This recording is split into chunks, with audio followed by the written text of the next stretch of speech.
Chapter 11 Electronics. Now, the functioning of electronic components such as the diode and integrated circuits is based on the behavior of certain materials called semiconductors. Common examples of semiconductors are silicon and germanium. The electrical conductors, semiconductors, and insulators can be explained using the energy band theory.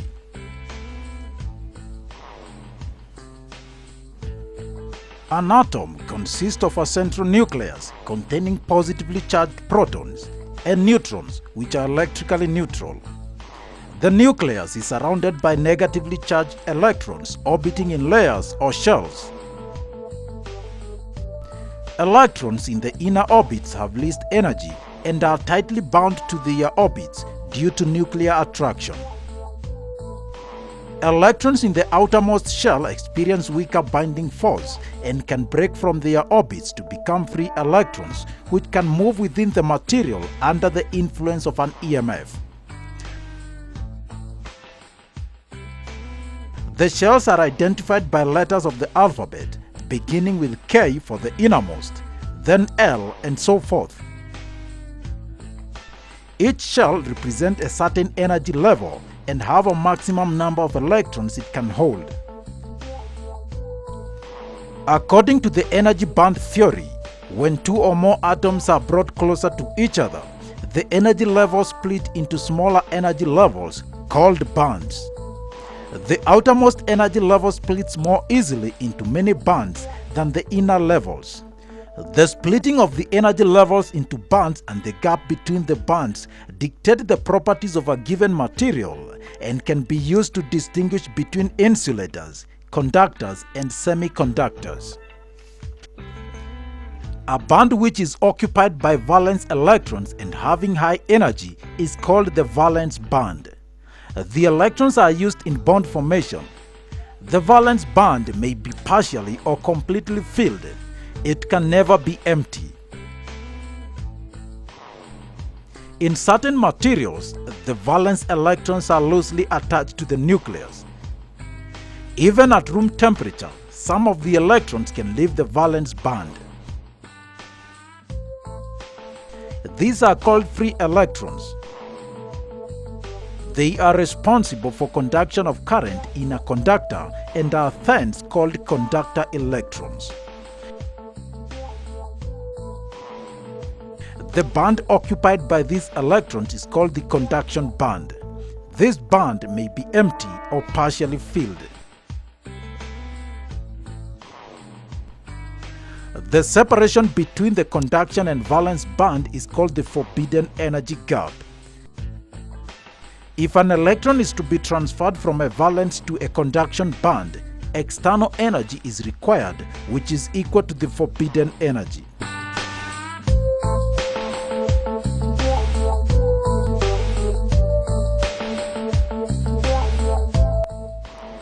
Conductors are materials that allow current to pass easily. Insulators are materials that prevent electric flow. Semiconductors exhibit both conducting and insulating properties. Using the energy band theory, we can visualize why these materials behave as such.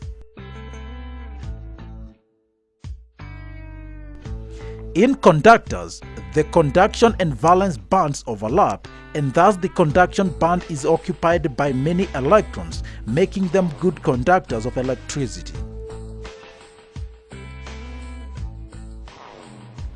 In insulators, the conduction and valence bands are separated by a wide forbidden gap. For an insulator, the valence band is completely filled by electrons, which are tightly bound to the atoms, but the conduction band is empty.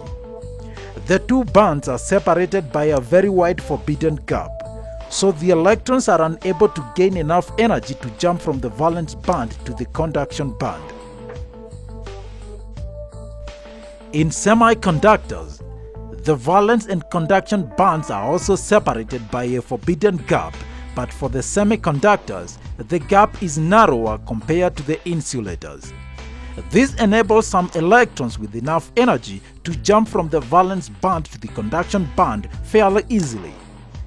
At low temperature, the semiconductor behaves like an insulator, since there is no free electrons in the conduction band.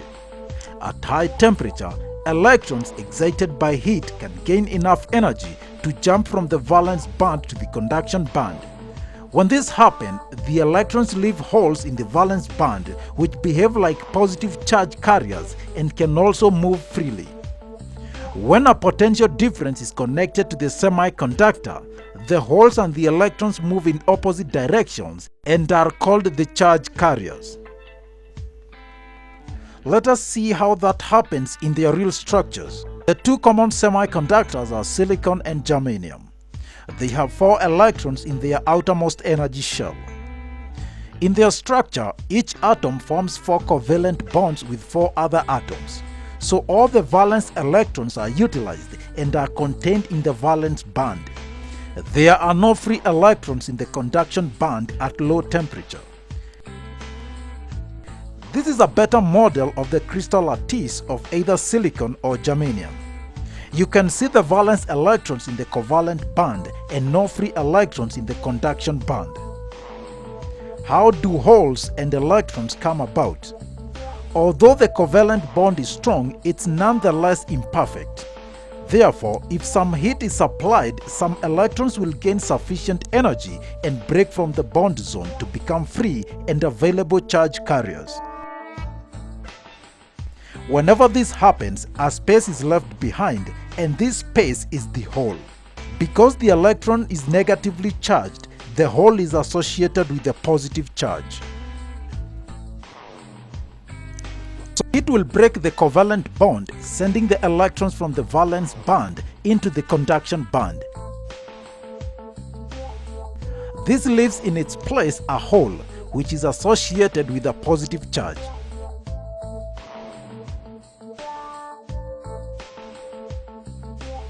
An electron in the nearby may be attracted to the hole and leaves a hole behind.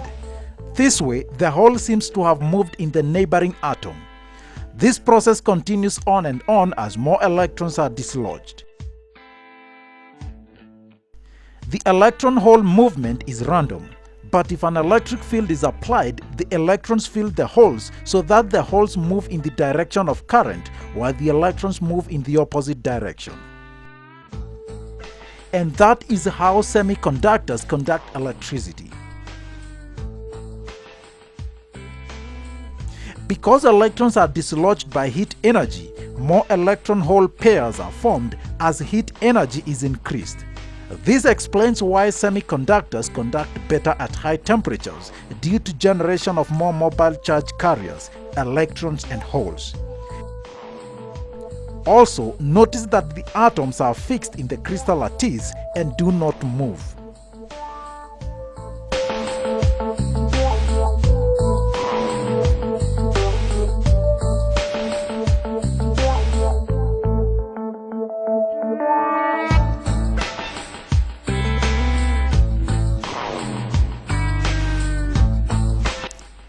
Intrinsic and extrinsic semiconductors. Keep in mind that in a pure semiconductor like silicon and germanium, every time an electron is dislodged, a hole is created. So at any given point in time, the number of electrons equal to the number of holes. An intrinsic semiconductor is a pure form of a semiconductor like silicon or germanium. Small quantities of impurities may be added to an intrinsic semiconductor to enhance conductivity. This is called doping, and the resulting semiconductor is called extrinsic. Extrinsic semiconductors are further subdivided into p-type or trivalent and n-type or pentavalent. On the left, we have 3 electrons orbiting in the outermost shell of an atom. It is called trivalent. And on the other atom, we have 5 electrons and is called a pentavalent. Common examples of trivalents are boron, gallium, and indium, and those of pentavalent are phosphorus, arsenic, and antimony. The process of adding impurities to a semiconductor is called doping, and the impurities are called dopers. In case of trivalent, 3 electrons of boron will form 3 bonds with silicon, and as for the 4th electron of silicon, there will be a hole. As seen previously, the neighboring electrons will be attracted to the hole, creating another empty space in its previous location. Meanwhile, with sufficient energy, the normal electron-hole pairs are being formed throughout the silicon structure by breaking of the covalent bonds. Because of the additional holes created as a result of the impurity, overall there will be more holes than electrons. This is a p-type extrinsic semiconductor. The next type is an n-type extrinsic semiconductor. Here, the impurity atom will have 5 electrons in the outermost energy shell. But silicon requires only 4 electrons to complete its bonding. So we shall have an extra electron in the structure. So we get a net negative charge due to this extra electron, hence the name n-type. When we add a pentavalent impurity to an intrinsic semiconductor, we observe that the phosphorus atom forms 4 covalent bonds with the silicon atom, fulfilling the needs of silicon. But even after that, there remains 1 electron which does not form any bond and remains free. And so, unlike the previous structure, we get free electron available for conduction. This electron rotates randomly around the phosphorus atom, following a circular motion. In addition to this, the breaking of bonds as seen in intrinsic semiconductors happens here as well.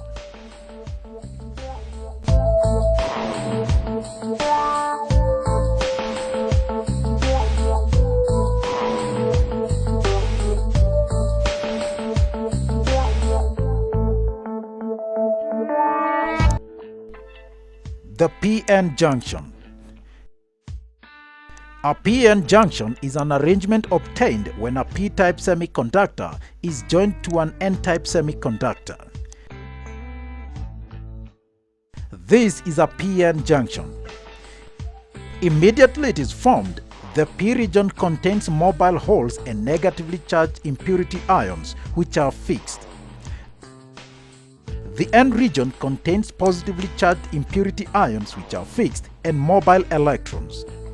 Many electronic devices use a p-n junction.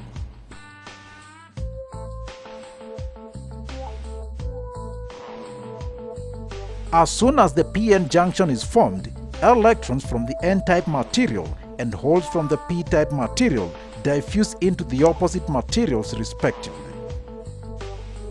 The electrons and holes diffusing towards each other combine near the junction. Each recombination eliminates a hole and an electron. As a result, the positive donor ions in the n region and the negative acceptor ions in the p region are left uncompensated. This forms the depletion region. This is named so because it is depleted of mobile charge carriers. The holes trying to enter the p region are repelled by the uncompensated positive charge on the donor ions, and the electrons trying to enter the n region are repelled by the uncompensated negative charge on the acceptor ions. As a result, potential difference is established across the junction. Soon it becomes large enough to prevent further movement of charge carriers. This is called potential barrier or junction barrier or height of the barrier. You can clearly see that the potential barrier VO that is set up gives rise to an electric field that prevents the respective majority carriers from crossing the barrier region. What will happen when the negative terminal of a battery is connected to the p-type region and the positive terminal to the n-type region? Observe if there is any deflection on the ammeter. As no current flows through the circuit, the ammeter reading is 0. This is because the electrons in the n-type region get attracted to the positive terminal of the battery, and the positive holes in the p-type side get attracted to the negative terminal of the battery. That is, the reverse bias removes the majority of carriers, thus increasing the potential barrier.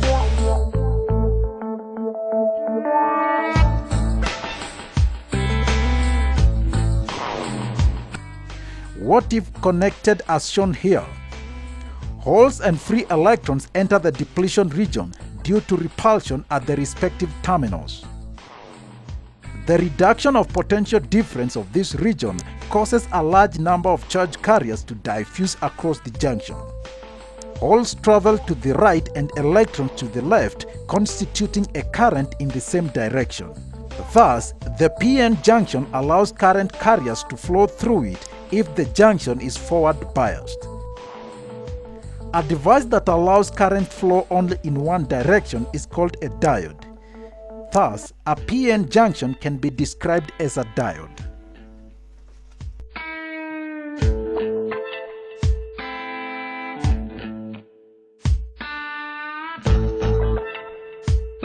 Described as a diode.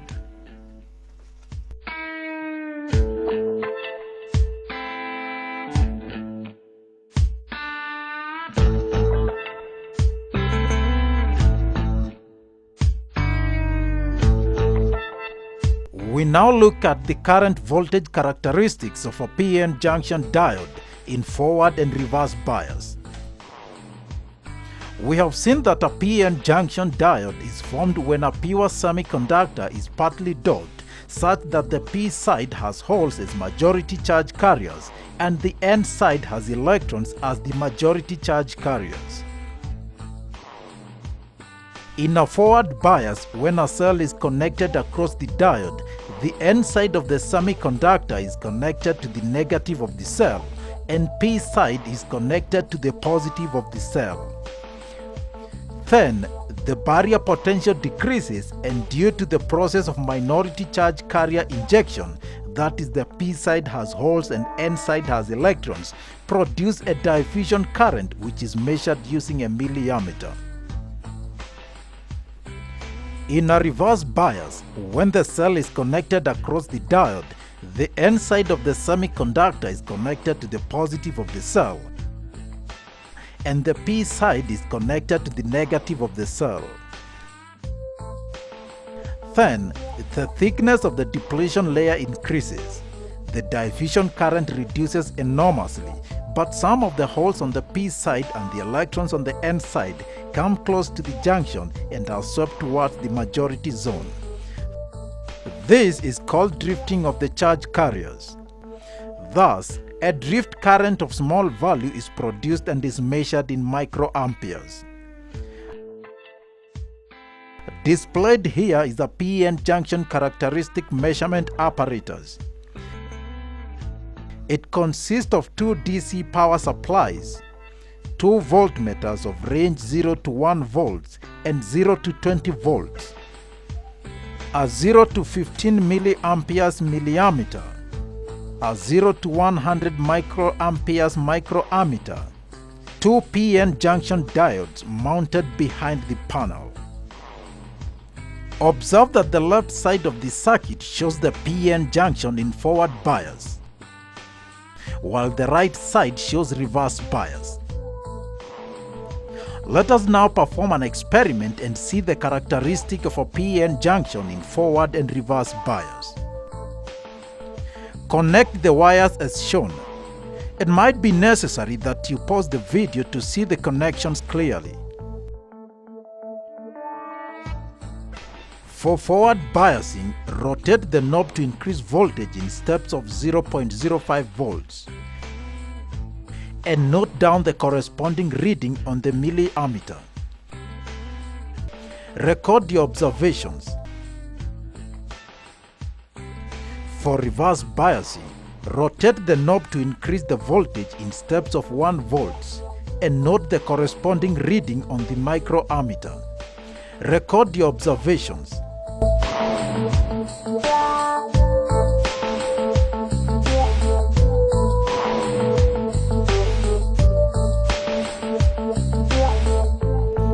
Let us plot the observations on a graph taking forward voltage along x-axis and forward current along the y-axis.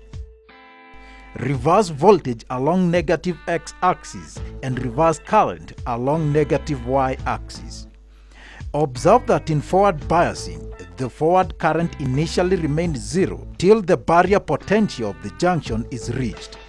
Thereafter, the current starts increasing slowly in the beginning and then rapidly.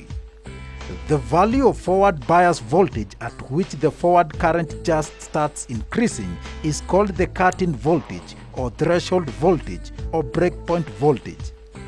Calculate the slope of resistance Rf in the upper portion of the graph where the value of voltage is less, the value of current is more, and the graph is steep. This value is generally less than 100 ohms and is referred to as the dynamic value of resistance in forward bias. As the voltage is increased from zero, a very small current flows through the diode because forward bias voltage is insufficient in opposing the potential barrier.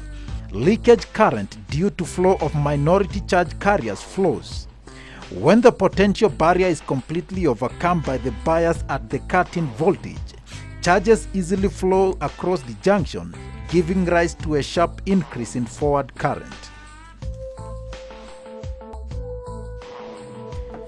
In reverse biasing, when the reverse bias increases, there is a very small reverse current flow which remains almost constant, independent of the bias voltage. But when the reverse bias increases to a sufficiently high value, the reverse current suddenly increases to a large value. This voltage at which the reverse current increases sharply is called the breakdown or Zener voltage of the junction diode. Calculate the slope in the upper region of the graph where it takes a curve. Note that the value of the reverse bias resistance is of the order of 10 to power 6 ohms, as the diode offers more resistance in reverse bias. This value is also referred to as the dynamic value of resistance in reverse bias.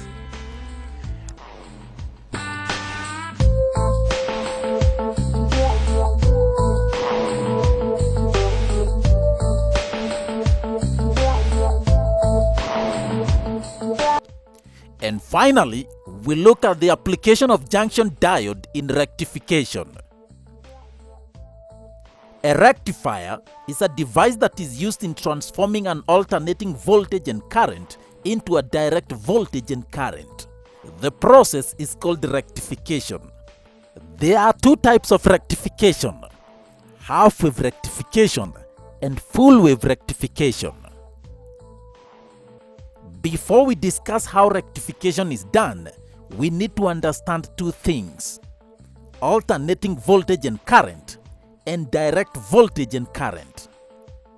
When the available voltage from an electrical source changes its direction periodically, it is called an alternating voltage, and the source is called an AC source. If we plot a waveform of an alternating voltage against time, we will see that the wave is sinusoidal in nature. This shows that voltage increases in one direction until it achieves the maximum positive amplitude.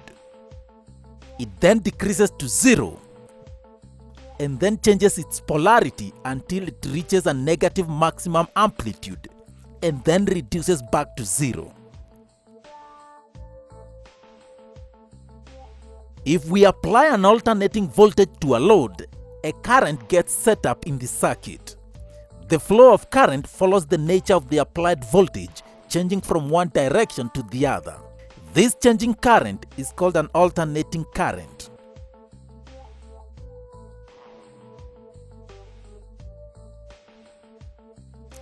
And now direct voltage and current. When the available voltage and current does not change its direction with respect to time, then it is called a direct voltage and current respectively. For example, the voltage available at the terminals of a cell and battery is direct voltage because it does not change its polarity and remains constant in magnitude. When this voltage is applied across a load, current will also be direct in nature, meaning that it does not change in direction and magnitude with respect to time.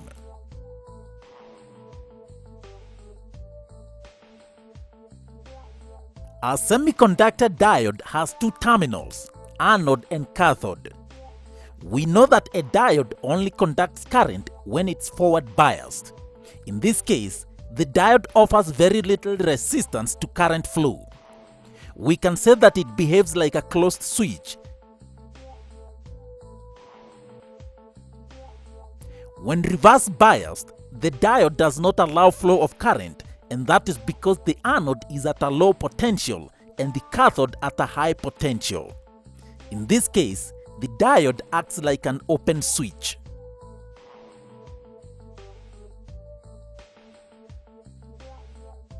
Half-wave rectification. When the available voltage is alternating, but the required one is direct voltage, conversion is done. It is called AC to DC conversion or simply rectification. The circuit used is called a rectifier. This is a half-wave rectifier. It consists of an AC supply, a step-down transformer, a diode, and a DC electric load, which is basically an electric device that runs on direct current, like a bulb.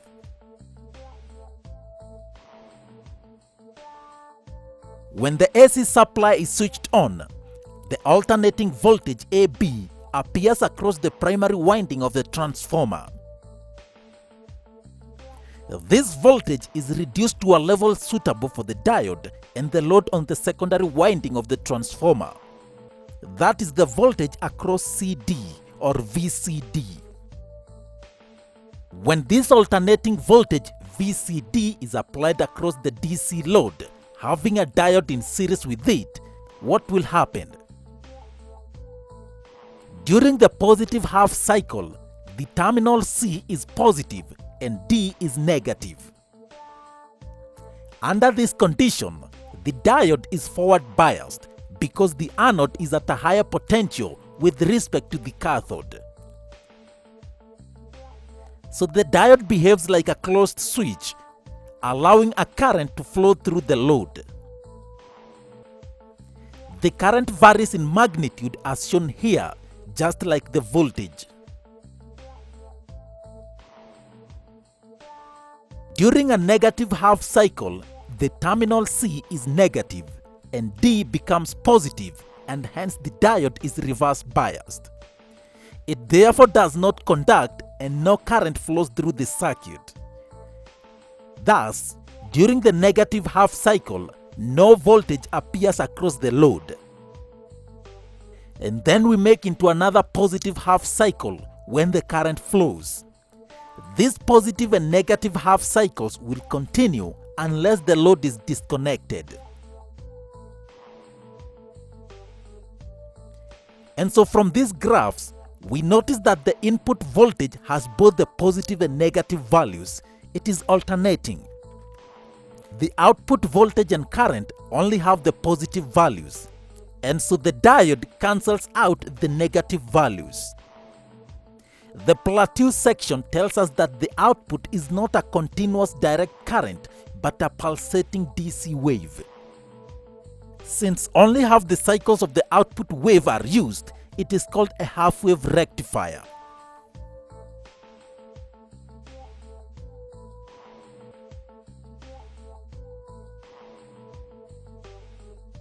Now full-wave rectification. Full-wave rectification is divided into two: full-wave bridge rectifier and full-wave rectifier with center-tapped transformer. The difference is in the elements used. Full-wave bridge rectifier. Full-wave means that the rectification happens in both the negative and positive cycles. The setup used is similar to a Wheatstone bridge. It consists of an AC supply, a step-down transformer, 4 diodes D1, D2, D3 and D4, and a DC load which could be a bulb.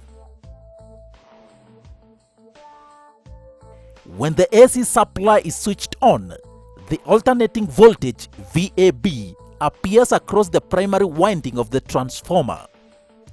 This high voltage VAB is reduced to a level suitable for the diode and the load on the secondary winding. VCD is the voltage across point C and D. During the positive half cycle, the terminal C is positive and the terminal D is negative. Under these conditions, the diodes D2 and D4 are forward biased. They thus behave like closed switches. Therefore, current flows through the load through this path during the positive half cycle in the direction A to B. This current varies in magnitude as shown on the graph.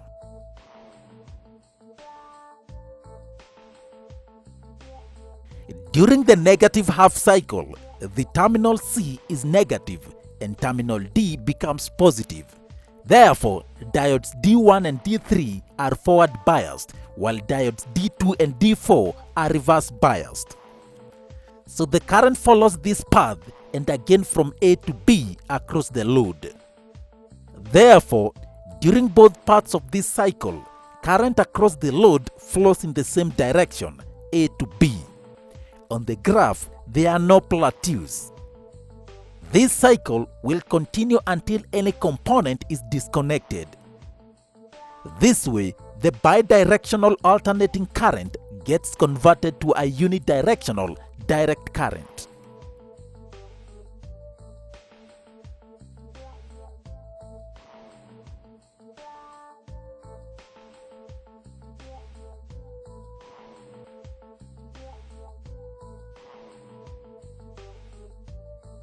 And finally, the center tap full wave rectifier. And so for a bridge full wave rectification, we require 4 diodes. Full wave rectification can also be done using only 2 diodes when we use a center tapped transformer. These diodes D1 and D2 are connected to the opposite ends of a transformer. The center tap is usually considered a ground point or the zero voltage reference. When we apply an AC input to the primary side of the transformer, this input makes the secondary ends S1 and S2 become positive and negative alternately. For the positive half of the signal, the secondary terminal S1 is positive. Ground point will have 0 volts and S2 will be negative. At this point, diode D1 will be forward biased and D2 will be reverse biased.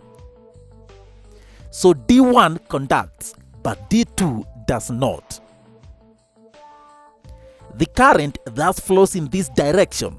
We call it A to B, and a voltage drop will appear across the load.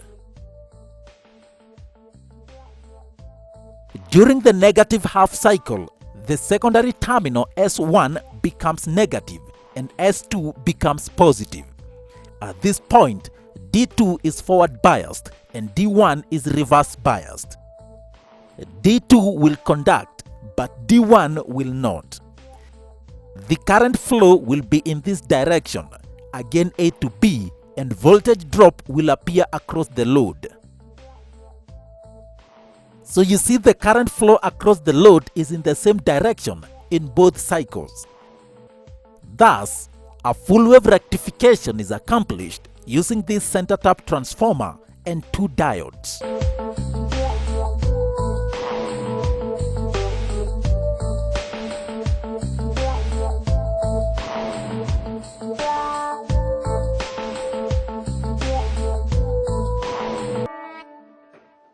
The battery, of course, is now 200 years old and was discovered, it is said, by a fellow by the name of Aloisio Galvani, an Italian.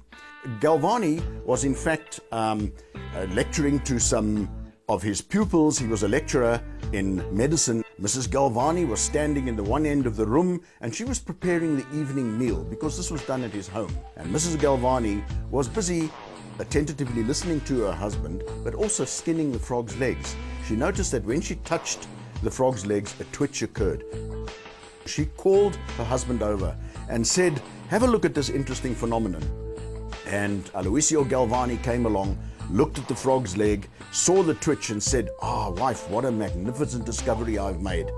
Luigi Galvani wrote a letter to his friend Alessandro Volta. Volta was not a physician. He was what we would today call a physicist, or in those days they were known as natural philosophers. And what Volta did was decided to set up the experiment Els Galvani had done, and realized very quickly that what had been discovered was not the essence of life, but some form of energy. And of course, this was electrical energy. Now, you see, the people of the day were not completely unaware of electricity. Electricity was known in the 1700s in the form of static electricity. Cornelius at Leiden University in Holland had done various experiments and in fact came up with a device known as the Leyden jar, the only device that was known at the time for the storage of electricity. The problem with this is it was static electricity. The experiments are always very brief in nature because of the short duration of the spark. The voltage is always high, so some of the experiments are a little painful, and there's not much else you can do with it. These two Italians, they came along and they found that by the use of certain dissimilar metals and chemicals, you could generate electrical power on demand, at will. This opened up a whole new vista for research within the field of technology and science.